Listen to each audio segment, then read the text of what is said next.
Good evening and welcome to Normal Island. I'm Cog and I will be acting as your host for tonight. We'll be looking at the proposed outdoor smoking ban, Labour backing anti protest legislation, dodgy statistics about unemployed migrants, and dodgy demands from Thames Water. We'll have all of that coming up, and I will be joined throughout the show by activist and TikTok creator Sarah Dalal. Sarah and I regularly go head to head with right wing conservatives and libertarians on TikTok lives, so it's actually really nice to see each other in a more relaxed environment. Sarah, how are you feeling tonight? Definitely agreed. Yeah, really good. Thank you. How are you? Yeah, it's not too bad, not too bad. Been mad prepping for this show. I haven't actually seen the first few episodes of the Rings of Power yet, so that's what's on my mind mostly at On the the moment. I'll be list. honest. It's on the list. Make sure you make it happen after this then. Yeah, I need to. I need to at some point. I need to get around to that. Anyway, so remember that Sarah and I will be reading and reacting to your comments on YouTube after the third story. So get some good ones in. We do have the best audience on the internet, so we want to hear from you. Come on, keep the comments flowing in. And yeah, with that, on to our first story of the evening. Keir Starmer has confirmed that the government is bringing forward plans to ban smoking outside of pubs, restaurants, hospitals, and sports grounds. How the ban will operate is not yet clear, but the government seems to be carrying forward the previous government's ambition to make Britain smoke-free by 2030. Starmer was quoted by Sky News as saying that my starting point on this is to remind everybody that over 80,000 people lose their lives every year because of smoking. It's a huge burden on the NHS, and of course, it is a burden on the taxpayer. So yes, we are going to take decisions in this space. More details will be revealed, but this is a preventable series of deaths, and we've got to take action to reduce the burden on the NHS and the taxpayer. Although we don't know much at this time about the details of the government's ban, polling does seem to favour the proposal. YouGov found that 58% of British people would tend to support or strongly support a ban on smoking in pub gardens and outdoor restaurants. Not everyone has been so keen, however. Reform UK leader Nigel Farage, speaking on the BBC, has said that if I stand here smoking with the sky above me, I'm not affecting anybody else, so shouldn't I be able to make my own decisions on things like that? And frankly, if they do this, it'll be the death knell of the pub. So, Sarah, do you think this will be the death knell of the pub? What do you make of Nigel Farage's position? Yeah, I mean, it's interesting because his hyperbolic statement as well that they're heroes of the nation. I don't think that smokers are the heroes of the nation when we should be looking at how pubs are hindered by Brexit, namely COVID-19 and also geopolitical tensions. I think it's a bit of a senseless statement, but it's also classic Farage, always trying to incite some sort of camaraderie in his hyperbolic statements. But I think if we want to talk about solutions, then maybe we should be talking about how we could achieve some sort of growth, sustainability, and resilience in our pubs. I don't think it's just smokers that go to pubs. So slightly baseless on his part, but that's just my opinion. Yeah, I feel like there are so many better ways that you can approach like saving pubs, given the cost of living crisis, given the fact that there was several recent studies that came out that have and reports that the primary demographic going out on nights out now are the sort of over 50, 60 generation because they're the people that can afford to go out. Like disproportionately compared with the numbers we used to have, over 60s are going out. Younger people are staying home. I think the report was something to do with like they stay home and do pottery or something like that. You know, young people stay home. We attend pottery classes apparently. But it's just like, yeah, you could address that, and you're going to tell me that this is the death knell of the British pub? It definitely isn't. It I'm definitely doubtful. isn't. And I think we need to be focusing on the fact that this, I have to agree with Starmer here, that this is a burden on the NHS. We're seeing so many preventable deaths happen as a result of smoking. And I think maybe we should be calling for greater investment in campaigns and local stop smoking services that actually would encourage and support people to quit, rather than the likes of Farage saying that you guys are the heroes of the nation, continue doing what you're doing, attend the pubs and keep smoking. I think whilst most people who smoke want to stop, I think they do need support and the right tools to do so. But the impact on the NHS is undeniable, and I think to deny that means that we aren't confronting the hard truth. And we need to also weigh up, because I was having a discussion today about it. They were like, but it contributes so much to the economy. And I'm like, so you're trying to weigh up economy over health benefits? It's almost, I wouldn't put the two together. So yeah. Yeah, I think particularly when it comes to Farage, actually, because Farage actually opposed the previous legislation, 2007-ish, when they fully banned smoking inside pubs and restaurants. Like he was opposed to that as well, and I think it's a bit of a sort of a boy who cried wolf situation where you're like, well, you said last time that this was going to be disastrous for the economy, and it didn't really have an impact. Yeah, Absolutely. many factors that reduce the reasons that people go out, like your ability to smoke inside a pub or even just outside of a pub is not one of them. It occurs to me as being yes, and of Completely course, agree. tobacco industry as well. Massive lobbyists. Farage is rarely seen without a cigar. He's either got a pint or a cigar. That's how I think of Farage these days. Yeah, always a pint or a cigar. So true, so true. Yes. No, you're absolutely right. But I think, yeah, to deny, I think, but this is the thing though, even with what Starmer said, there have been many health officials that are actually backing it, like they're backing this measure. And although we don't, like you said, we don't know the intricacies of it, I think if health officials are backing it, then I think that is testament to how beneficial it could possibly be. I don't think any of us, and I think we can all agree, smokers or non-smokers, we don't particularly want smokers in places like children's play areas and seating areas. And I think this is something that Deborah Arnott said, who is the chief executive of a charity, the Action on Smoking and Health. She had said that, yeah, we don't want this to be the case. Let's not have people smoking in children's play areas and seating areas outside pubs, restaurants and cafes. And I think we can all agree on that. But yeah, I think we do have to look at a hyperbolic statement and call it for what it is, a hyperbole. And also that it came from Farage. But I don't want to make this about how I feel towards Farage, because I think that will come out. It will come out quite evidently as I talk more and more about him. It's not personal, but you and I, we not Farage fans, are we? No. But that leads us on kind of nicely. What you were saying there about secondhand smoke leads us on to the a bit more that we've got on this story. So the NHS website says that secondhand smoke is a lethal cocktail of more than 4,000 irritants, toxins, and cancer-causing substances. Most secondhand smoke is invisible and odorless, so no matter how careful you think you're being, people around you still breathe in the harmful poisons.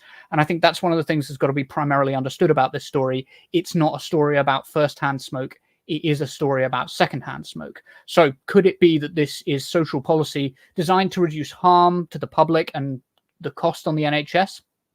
Well, Essex pub boss Adam Brooks didn't think so, appearing on GB News to give his take on the potential ban. Surely pubs should be sacrosanct, Adam. Surely that's where the working man, the working woman, they go to get away from all this political nonsense.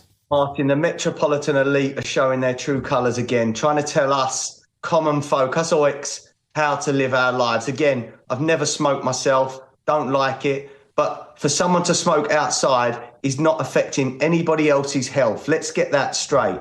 Now, the pub industry, record closures, 80 a month, Martin. 80 pubs we're losing a month. I've lost one myself, just couldn't cope from COVID and the energy crisis. I'm struggling on my other one. You know, it's a great pub, but everything is stacked against us.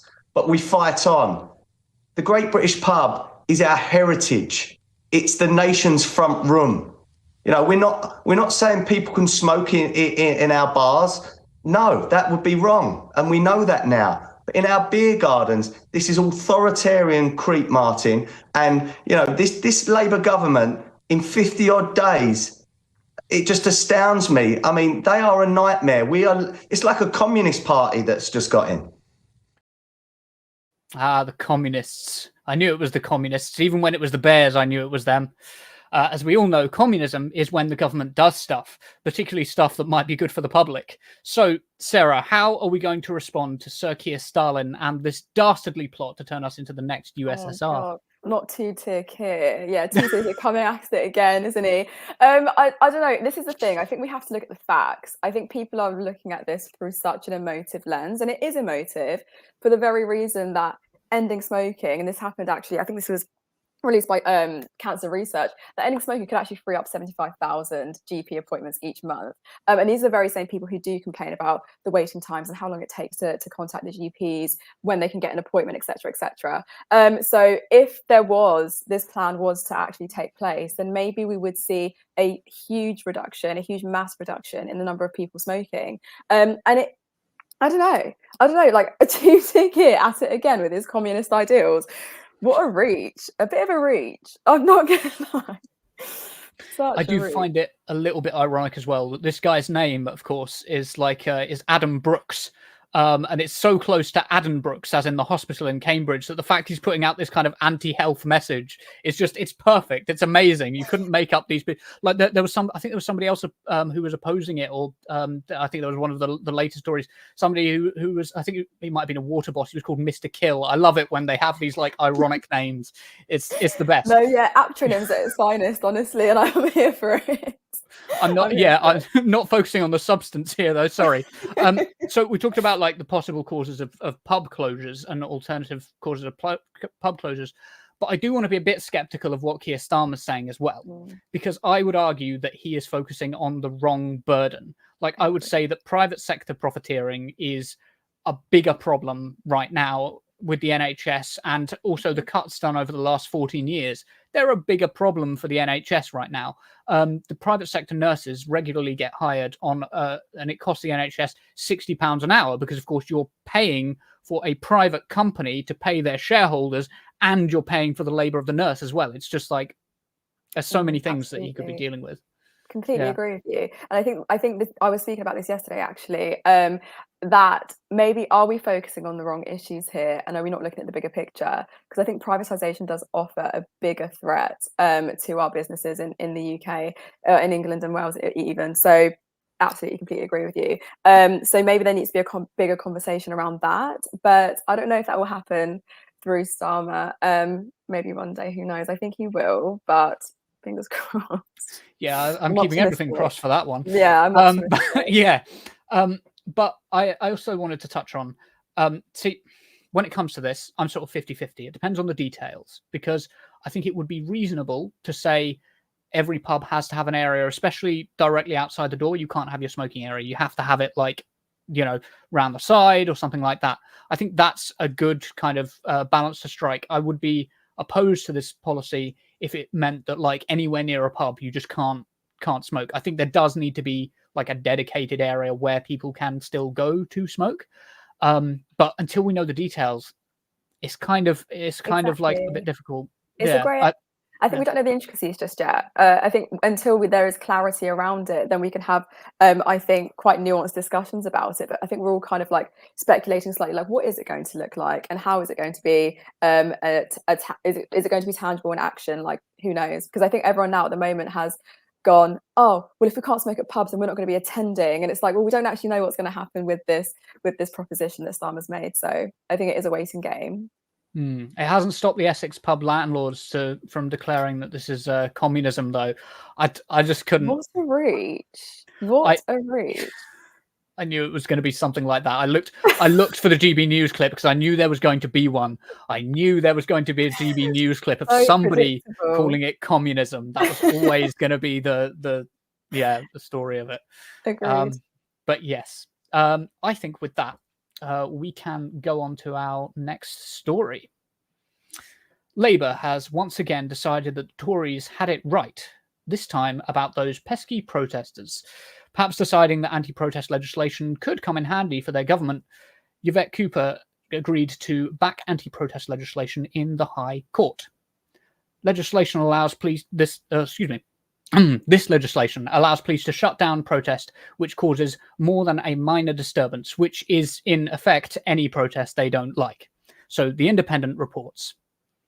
The Home Secretary, Yvette Cooper, will defend undemocratic anti-protest laws brought in by Suella Braverman in a legal battle in the High Court. Civil rights group Liberty took the Conservative government to court over the protest laws and won its legal challenge in May. Tory ministers had decided to appeal the decision, but the case was put on hold following the election of a Labour government. Ms Cooper has now decided to continue to appeal, a move that Liberty said showed a disregard for the rule of law. In July, just after the new government was elected, Liberty agreed to adjourn their legal hearings to allow the new government to back away from this authoritarian legislation. Speaking to The Guardian in July, Liberty lawyer Katie Watts said that the choice now facing the new Home Secretary is simple. Do you want to continue the legacy of the last government with their rule-breaking and disrespect, or will you put into action your Attorney General's words and stop the abuse of secondary legislation? We hope today marks a new era of government, respect for our democracy, and we see this case dropped. Well, now they have their answer. Labour are sticking with the option that gives their government more power to brush dissenters away. Sarah, like me, I know you've attended a lot of protests. How do you feel about this move by Yvette Cooper? I mean, I would be very, very concerned. I mean, this is literally with what's been said.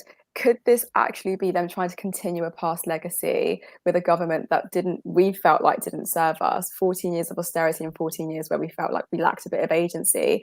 I feel like this is really, really going to infringe upon our voices. And I think we can't underestimate the power of protest. But I understand where it's coming from now. I'm trying to be level-headed about this because I have attended many protests in my life before. But if we are, I think, infringing on people's, like just the oil protesters when they were doing what they were doing on the motorways, I think that's where people come from. But I think we really need to focus on the democratic right to protest, because protests have served for a long time a really, really great benefit. And I can only name some of the protests that I've been to, but I will never forget when the incident, the unfortunate incident with Sarah Everard had happened, and a lot of us came together to try and talk about that, like protest against the fact that we need to be talking about violence against women and girls and vetting police officers more. Like, we cannot underestimate the disruption that this could cause to agency and voice. So I think it's slightly concerning if they do continue a past legacy from a Tory government. You made a really good point at the beginning there as well that I hadn't actually thought about. But actually, if we're going to vote out a government and then the next government is just going to re-implement a lot of the policies that made the last government unpopular, there's a huge degree to which that undermines democracy and undermines people's trust in elections and democratic participation. They feel that there is kind of no distinction between the two parties. And as such, they will tend to reach out to the more extreme end of the spectrum. And because we live in a country that is more in danger of falling off the right wing end of the spectrum than the left, then we're inevitably going to start reaching for Farage, Reform, the far right of the Conservative Party. And I think that's a real danger in what we're like potentially putting on the table here, right? Completely agree. Immense implications. Like, that is exactly what Katie Watt said as well. If it does go through, then it does serve for immense implications on our democracy. And then also, I think we'd have to really interrogate the power that parliamentaries have and ministers have as well.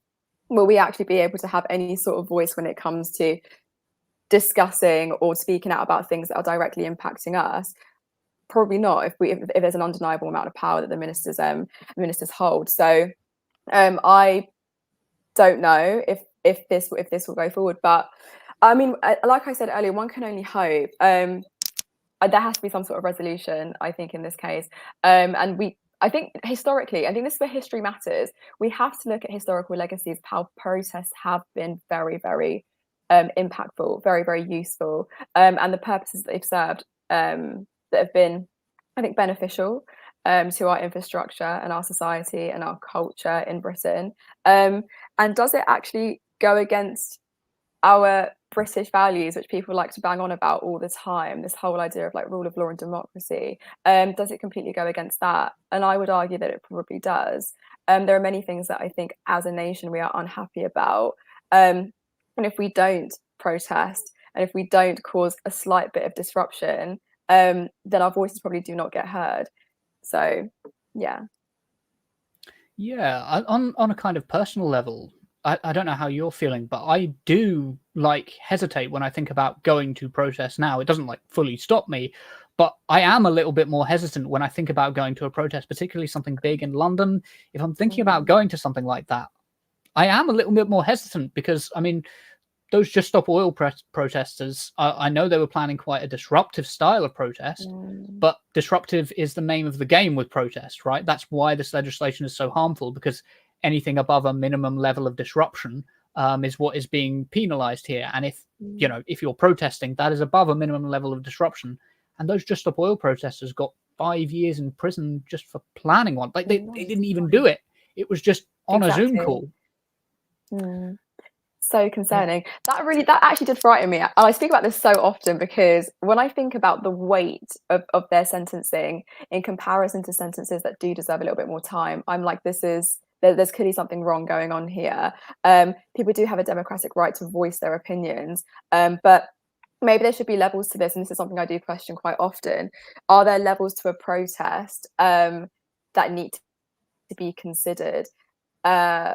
Yeah, I think if there's a high level of disruption, then maybe there needs to be something put in place. But this is where I think nuance does matter, because there is a difference between a protest and a strike and a riot, and sometimes people use those terms interchangeably.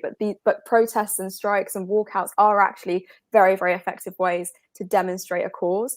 So I think if this does go forward, then we're undermining. I think we're undermining just the agency that we have as British people. So yeah, it is frightening. I haven't been to a protest in a while, only because I do fear that I would have to cover my face or something might have to happen. Not that I'm going to do anything like heinous, abhorrent, but there is that fear, because now they have given, or the potential to give police more power when it comes to us doing things or demonstrating something. Like there is a fear there. So yeah, hopefully some resolution. But this is the impact that this sort of legislation has, and it's designed to have, and it's quite subtle. Actually, it's not like, I think when you think about authoritarian legislation, you think about, oh well, I'm living in 1984, and if I go out, then the secret police will come and find me, and they'll take me out and take me to arrest me for thought crimes or whatever it is. But I can't remember the name of the secret police in 1984. But I think they're just called the secret police. I think they are called the secret police. That. Were they called the thought police? I can't remember. Thought police, yeah, thought police was one of them. But like the reality, of course, it's not like that. It's the reality is it's much more subtle. It's just that hesitancy to try and stop you, because you don't know if you might be the one who walks away from everything, or if you might be the one that the police decide to pick on. And this is the other thing about this legislation. It's putting massive powers in the hands of police groups, including the Metropolitan Police, who we know are institutionally racist and institutionally misogynistic. And it's more power with which to potentially abuse women and ethnic minorities. I think that's got to be like part of it. No, exactly, absolutely. And there needs to be, I think there needs to be a level of outrage when it comes to that. And this is exactly like what I talk about all the time. If we aren't viewing things through a lens of intersectionality, then we're not going to realize how these things impact our most marginalized and our most silenced communities in the UK. So it is concerning. But if we are, and this is what I mean, like this whole like serious disruption, these are very, very loose definitions, because what are we connoting with a disruption? But I think if you are giving powers to institutions, like you said, Cog, that are not just misogynistic and racist, but also homophobic, like all of these protected characteristics, like where are we going to go from here? I think we're only going to be criminalizing people based on how they look, essentially, and also it's not going to curb the mistrust that people have in these services. I think it's only going to create an even bigger distance between marginalized communities and these services that are built to protect and serve us. So I don't know. I think this is an instrument almost towards violence and disdain and resentment. I think people are going to begin to resent policing quite considerably.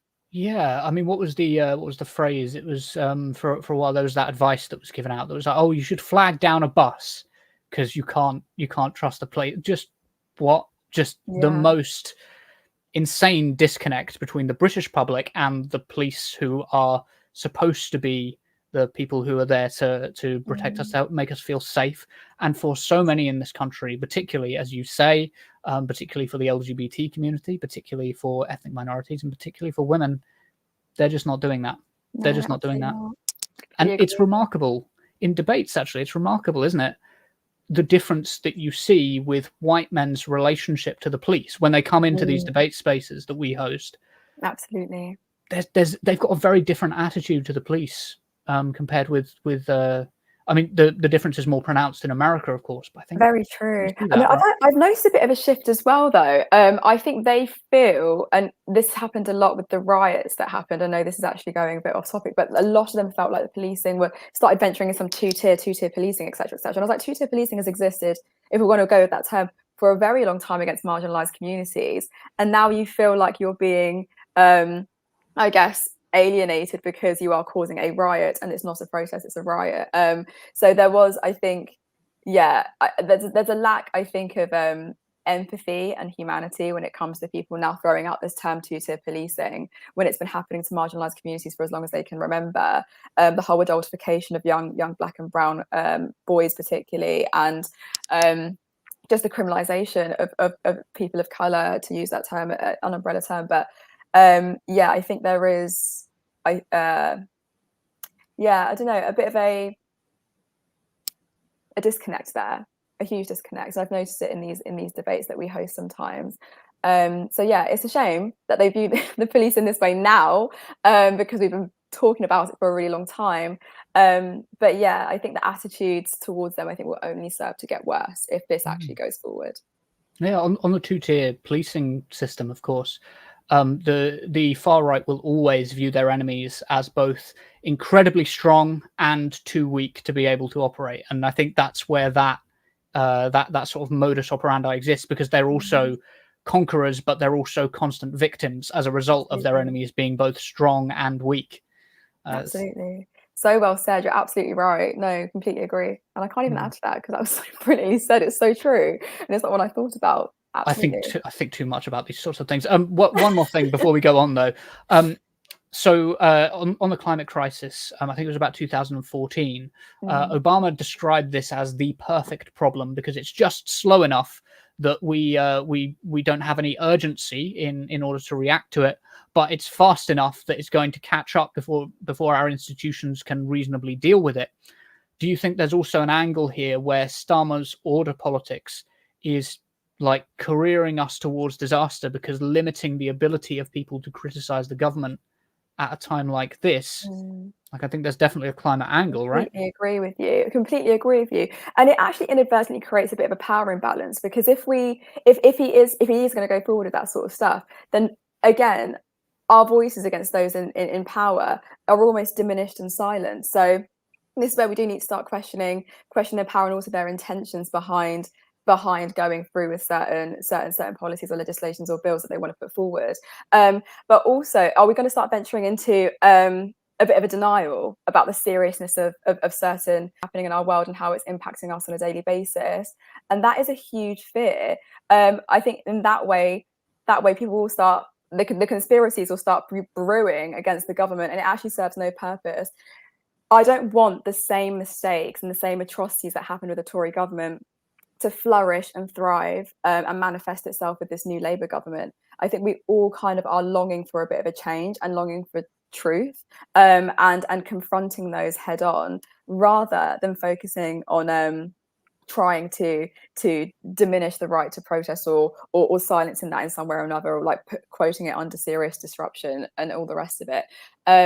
It's just going to create a huge power imbalance, and I think that is just going to create a huge binary between the government and also between just people in general. I think that mistrust is just going to build and fester completely. We wanted an end to conservatism, not merely the Conservative Party's rule of the country. Let's go on, I think, to our third story of the evening. According to the Daily Express and GB News, unemployed migrants are costing the UK taxpayer £8 billion per year. But where did they get this from? So GB News reported that a record number of migrants living in the UK are unemployed or economically inactive, a new report has revealed. The damning report suggested out-of-work migrants cost the British taxpayer an estimated £8 billion. The Centre for Migration Control put the cost to taxpayers of record levels of migrant worklessness at as much as £8.5 billion per year. But before you start taking to the streets, let's take a closer look at this number. The Centre for Migration Control is another Tufton Street think tank that produces research to show how much migration is bad and we should all be against it. Who funds them? Well, we don't know because they won't tell us. They're just another group that mysteriously appeared last year to blame migrants for problems caused by rich people. Maybe they're crowdfunded. Maybe it's possible. Maybe they're funded by the rich. It seems a bit more likely to me, but I'm not saying either way. Their report is just 8 pages long and doesn't seem all that academic. For calculating this £8 billion figure, they said that we use the sum of those areas of expenditure which most directly affect the everyday lives of individuals: social security, non-pensioners, health, education, defence, public order and safety, transport, housing, and community amenities. So I'm no expert, but this seems to ignore the fact that migrants won't fit the average profile of a citizen. Migrants are net contributors in tax, largely because other countries or another country already paid for their upbringing and education. Oxford Migration Observatory estimates in their 2022 review that the net contribution of migrants to the UK is £20 billion annually, and that this figure grows year on year. Oxford Economics, by the way, puts that figure about £2,000 contribution per year per migrant. So the average migrant will put in £2,000 more in tax than they will take out in benefits and services. So the question is, who do we trust? Oxford and their transparent funding, or the Tufton Street think tank who reckon that migrants are probably a burden? Sarah, we talk about this a lot. What do you make of this story? You just already know what I'm going to say. I'm like, is this contributing to the hostility that people have towards migrants? And it absolutely is. I think we need to really we need to get into the habit of like acknowledging the fear mongering that happens and the misdirection that happens when it comes to exploiting people's real concerns. I don't think it's a concern to have a criticism of. I don't think it's a bad thing to critique immigration. That's not an issue. But I think to continuously exploit polling data and then get it badly wrong is an issue. There is this huge overestimation every single time when it comes to the impact that migrants have on our economy, but they don't ever look at the bigger picture. So I think that this is actually just part of a fable where people are trying to accept the facts to confirm their biases about the racialized other being in this country and not working, when in actual fact we know that migrants do contribute quite a bit, particularly to the NHS when it comes to surcharges and when it comes to students being in this country, international students, and contributing quite a bit to our universities and our economy as a whole. So I don't know. I think there is an active role being taken in the construction of people's beliefs when they do release data, and I use that quite loosely, like this, and people invest in it and they find enjoyment and solace in it actually as well, and that's what concerns me the most. So I think to explain popular racism, I think we need to stop examining it in this sort of way, but actually look at the conditions that make sense of it. Yeah, I think there's one thing that particularly annoys me actually, that these same people who are spreading these rumors put out by dark money think tanks that have like no evidential basis behind them. None. Like you ask any credible analysis body who are analyzing migration statistics, they would never use statistics in this way. But these organizations that put out this stuff, they will put out this misinformation, people like GB News, the Daily Express, and then they'll turn around and tell us that people have had enough of migrants. And it's like, people have only had enough of migrants because you keep lying about them. Literally, the misinformation is so real, and it does anger me slightly. It frustrates me because it's like, are we really looking in the right direction here? And you hear me say it all the time, Cog. I think the dominant sentiment that underlines all of these stories when it comes to migrants is resentment.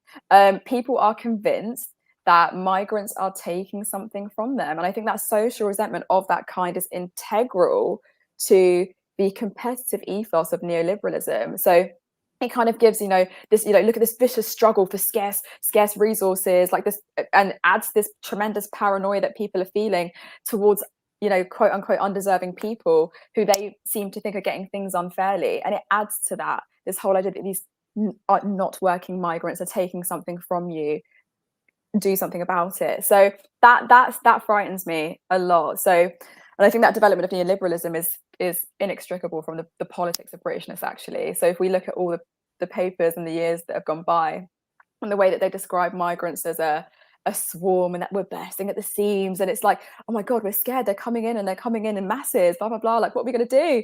But actually this country's been on a downward trajectory for a very long time, and unfortunately it's not because of migrants. So sorry to not confirm your biases. Yeah, like people aren't putting the role of austerity front and center, and the thing is addressing material conditions is so important in this. And that's why I am so frustrated with Keir Starmer and Rachel Reeves reinforcing austerity, looking for budget cuts, because this is only going to make it worse.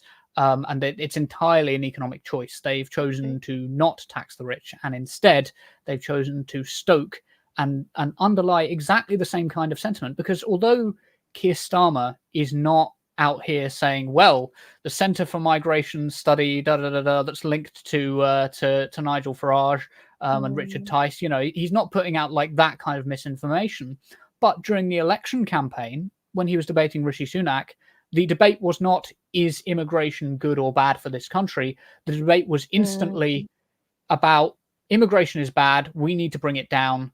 I can bring it down because I'm more sensible than the other guy in the suit, right?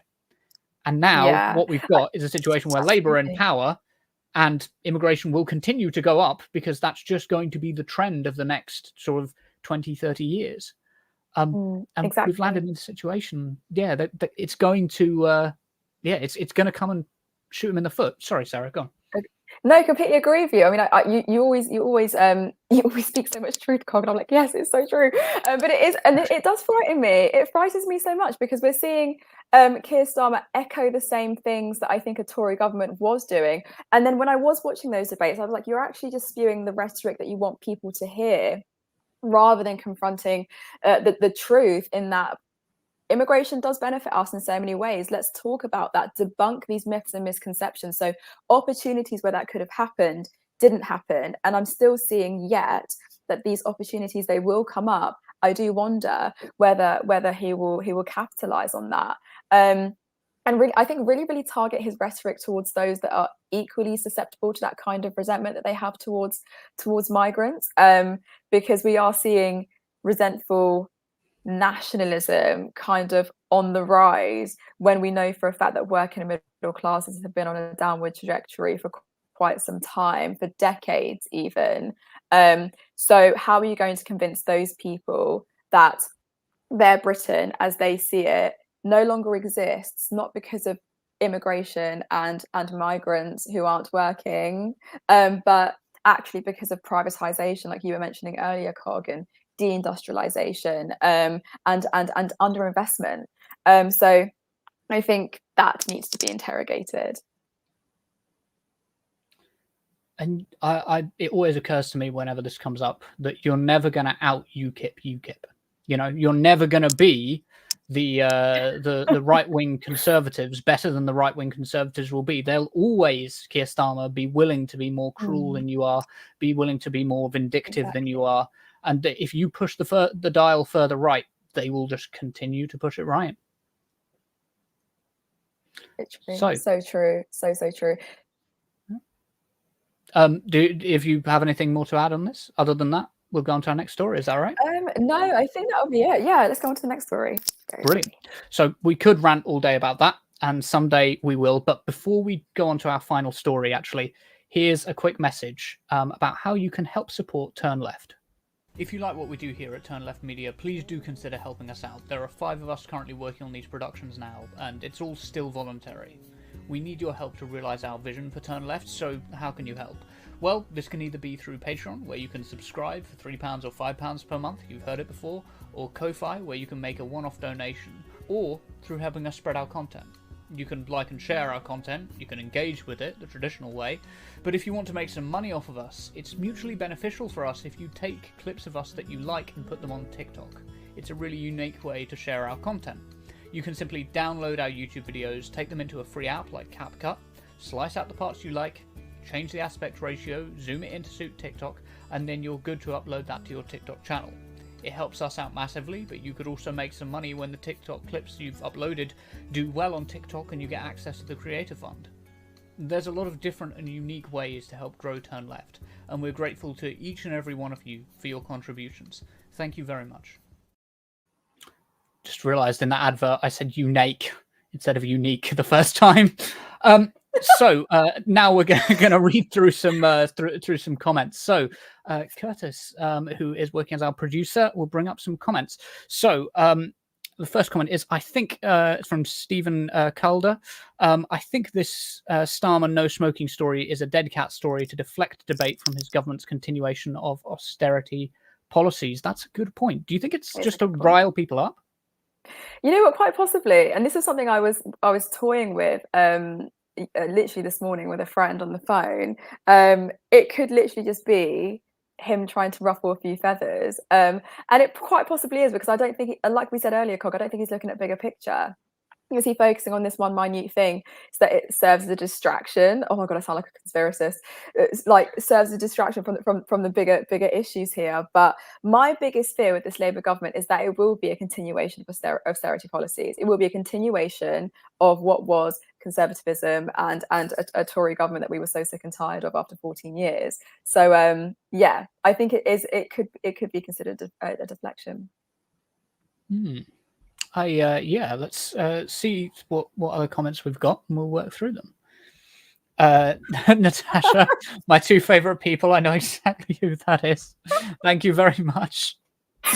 Yeah, that's one of our friends from TikTok. And never saw banning out. Sorry, this is Stanley Beckett. Excuse me. Never saw banning outdoor smoking in the list of people's priorities for the government to deal with. This is true. It's certainly not something that people had on their mind, but perhaps because it's so contentious, like the previous comment was saying, that might be the play here, right? It might be that they are putting a wedge between people so that people are talking about this rather than talking about the say Rachel Reeves's return to austerity, looking for cuts in education and health. You know? I mean, possibly, but could this also be a link? Like maybe this is where like what we've been discussing, could this not also be a link just to the fact that the NHS is impacted quite severely by smoking related diseases? So maybe it's not so much a deflection, but maybe like this is also contributing to our NHS, which is on its knees, or falling on its knees. Like so maybe it is a contributing factor to a bigger discourse, I think, around our beloved NHS and how much we want to save it. So what can we do to save it? Let's look at smoking. It could also be that, but that's just me trying to be devil's advocate. So yeah, I'm just trying to think of positive things that the government are trying to do through this deflection. You could be right. It could be that we are being too cynical. I don't know if people in the comments will agree with us, but it could be that we are being too cynical about the government's intentions, and we're just so used to a government that has no care whatsoever for its citizens that we're kind of projecting that onto this government, and there could be genuine health concerns. I'm sure there are people who are in the government who are genuinely concerned about the effects of secondhand smoking and the potential burden on the NHS as well. However, we're just not used to thinking in those terms. We're used to thinking, okay, what's in it for the government? What are they trying to cover up? It's always the story. Yeah, very true. Inflation and high energy costs is what's killing the pub. That is a really good point, actually. Do you know what? And I don't disagree. I don't disagree with that at all. Yeah, the spike, I think, in inflation and also high energy costs is something that's impacting all of us, but also definitely what's killing the pub, not the heroes of the nation who will no longer attend the pub because smoking might not be a thing there. Yeah, no one wants an iced beer when they go to the pub, do they? In wintertime, I mean. This time of year, it might be quite nice, but in wintertime, not so much. But yeah, that's probably a reason we don't put ice in beer. That's probably it. I don't know. Yes. So Stephen Cowler says, if you have to get state approval to protest, it's not a protest, it's a parade. Really great point. And I feel like this has been the norm for some time now, actually. And successive governments have introduced legislation that means whenever you organize a protest, if you've been involved in the organizing of a protest, you know that constant liaison with the police is just a requirement now. It's just how it is. Absolutely. Yeah, completely. And I think that's actually such a great point. And I think I might take that, Stephen. It definitely isn't a protest. It's most definitely a parade. This almost, let's seek permission to speak about the things that we feel like you're impacting us by. It's so odd. It completely removes our democratic right, I think, to voice our own opinions on things that the government are doing and policies and legislations that are impacting us. 5 years for a Zoom call discussing a protest. They should put more. That should put more people, more fear into people than it does. Sorry, I can't read. I don't get to do this. I can't read.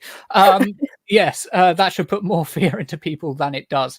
Agreed, Double D. I definitely, definitely agree. Yes, and I appreciate you as well, Double D. I see you in the comments all the time. Very much appreciated. I recognise who are the people who are sticking around and part of our lovely audience, and you're much appreciated. Stephen Calder again.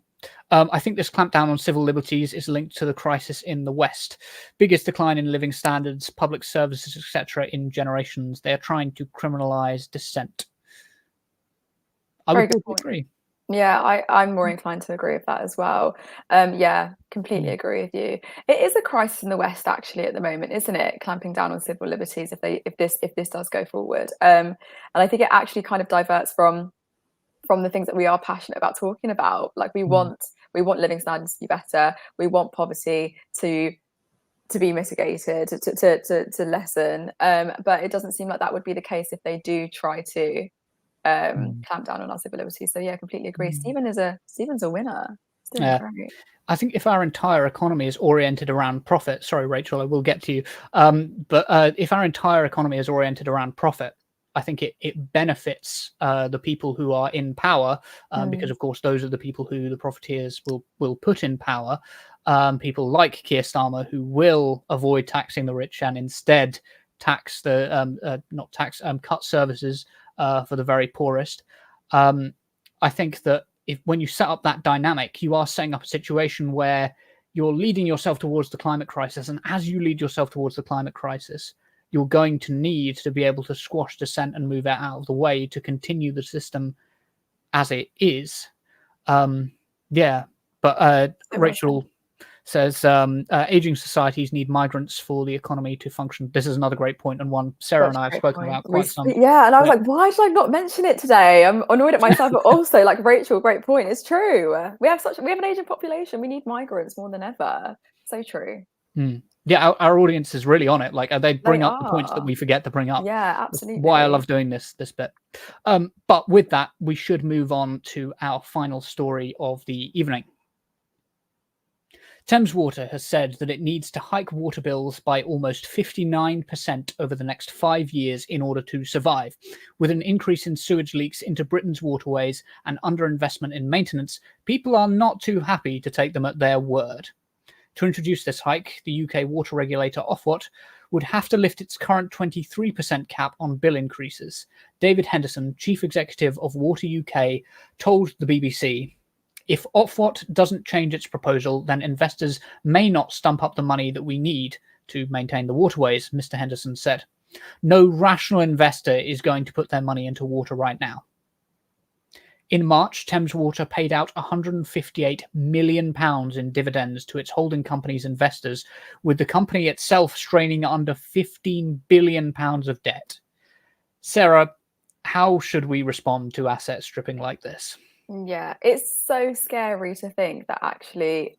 I read this article as well. It's like we have a right to be angry. Of course, we have a right to be angry over the fact that there's going to be this huge spike in our bills. But even the whole idea of how much debt, and I'm going to look at Thames Water for a second, but Thames Water being in debt of almost £16 billion, and that's almost about 80% of its value, like the 80% of its business.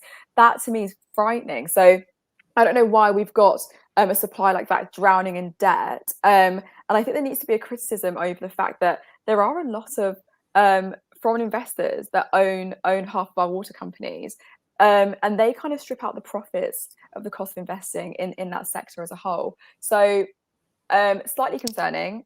and it's obviously going to impact us all quite negatively. But I'm also thinking about the working classes in this country, the ones that live on the poverty margin. How is this going to impact them? That to me is a really scary thing to think about. Yeah, I saw a comment pop up there So saying did that we're arguing for nationalisation, that there's a I presume it was the water boss that I quoted just there was arguing for nationalisation. Yeah, I think it makes a really strong case for nationalisation, and it damages the trust that people have in the private sector. There's a phrase that I like to use that I stole from a podcast called The Vegan Vanguard. They always used to say that it'll never be more efficient to be the secondary consumer. And now, of course, when they're talking about it, they're talking about it takes 3 pounds of grain to make a pound of meat. So you have to feed 3 pounds of grain into an animal to get a pound of meat out of that animal. So it's never going to be more efficient to be the secondary consumer. Now, regardless of what you think of that argument, the same can be applied logically to investment in services where you have them in the private sector versus the public sector. It's never going to be more efficient to pay for the service itself and pay a shareholder on top of that than it is to simply just pay for the service itself. Exactly. And I do wonder though, like with all this debt that these water companies do have, instead of servicing their debt by raising customer costs, could they not just, maybe this is me being a bit dark, but could they not just recoup funds from customers who've been incorrectly billed? Because how many times have we been in a situation where we've been incorrectly billed and we've had money coming back? Like there are just I feel like there are things that can be done. There is inaccurate occupier data that does exist, which means that countless properties in the UK are not billed for their water supply. So it kind of leaves these black holes in companies' budgets. And that's not something that's being spoken about as widely as it should be. So while switching off the taps isn't, I think, an option, I think suppliers can ensure those who can pay do. So I think raising costs for customers, I don't think is actually the solution to go for. Yeah.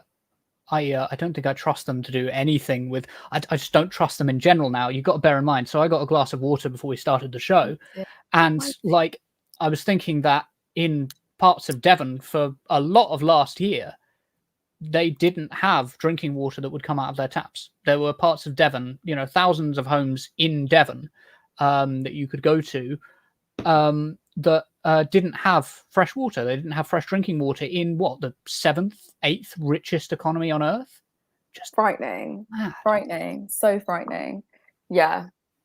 Deregulation has done so much damage to our ability. And what's the other thing? People in sports competitions are getting ill because when they participate in sports and in rivers and lakes and reservoirs around the UK, they're finding that they're coming home ill with diseases. I don't think it was specifically typhoid, but those types of diseases, because the water's just not safe to swim in anymore. It's so, as someone who used to live down south, like it was, we couldn't go into the sea because there was always news about sewage is back in the water. It's like, again, are we surprised? I mean, it's actually scary that we are not surprised by that. And I think what we need to be asking is that Ofwat really do step in and work with suppliers when it comes to regulating price hikes, so that everyone can have fair access to water.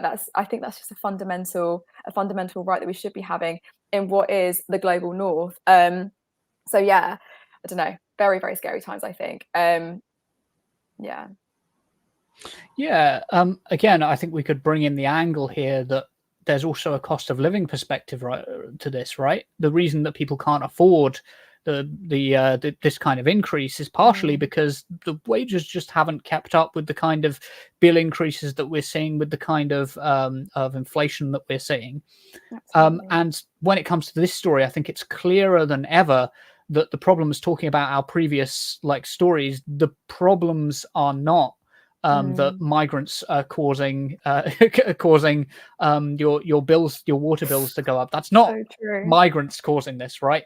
It's just it's not the reality of the world we live in. Unfortunately for them, it's not migrants that are causing it. It's just a complete mismanagement of finances, isn't it? And a complete I think people trying to lead and struggling to do so.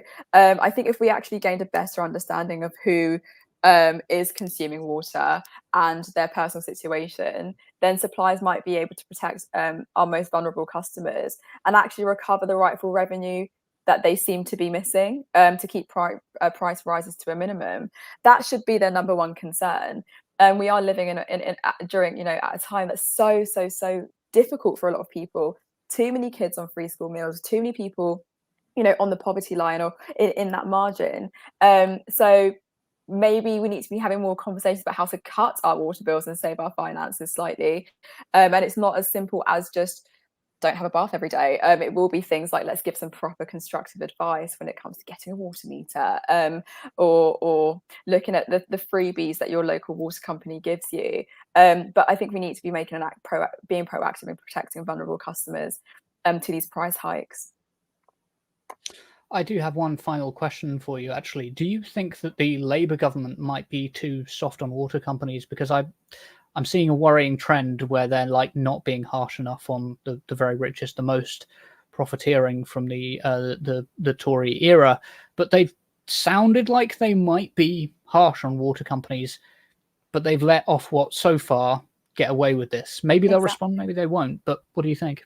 I mean, now until I see something tangible happen, then I'll say, okay, I have a trust in this government. But every time they say something, I'm like, I'm not inclined to believe it until I see something happen. Until I see people not struggling to pay their bills, then I might be like, okay, yeah, Labour, you're doing a great job.